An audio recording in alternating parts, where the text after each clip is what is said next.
Darren Espanto super excited nang makasama mag-perform si Coach Sara Geronimo sa kanyang 10th anniversary concert. Hello mga ka-popsters, ang aming channel ay nag-a-upload ng mga latest, trending at iba pang updates tungkol kay Sara Geronimo. Kung gusto mong nakakapanood nito, please consider to subscribe upang mas updated ka sa mga bago naming videos. Nitong mga nakalipas na buwan at linggo ay napaka-busy ng ating Asia's pop superstar, kabi-kabilang endorsements, TV and concert guesting, concerts here in the Philippines and even abroad. Halos walang pahinga sa trabaho si Sara Geronimo even paglalabas ng mga bagong single na sobrang tinatangkilik ng mga fans.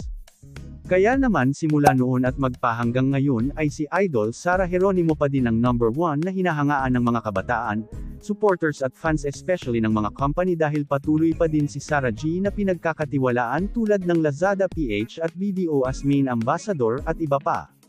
Kahit sa mga award-giving bodies ay si Sara pa din ang pinipili ng mga ito tulad na lang ng Billboard PH as Women of the Year and recently ang Box Office Entertainment Award as Female Concert of the Year.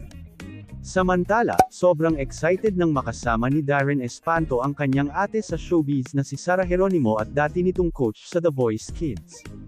Ngayong paparating na June 1 ay magaganap ang 10-year anniversary concert ni Darren sa Araneta Coliseum and special guest ni Darren ang nang-iisang Sara Geronimo ng buhay niya.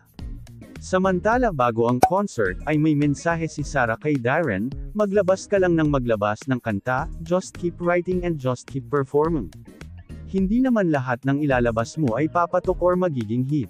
Aspire to inspire before you expire.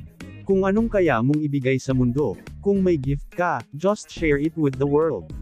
We never know who needs it. Ano masasabi nyo dito mga ka-popsters?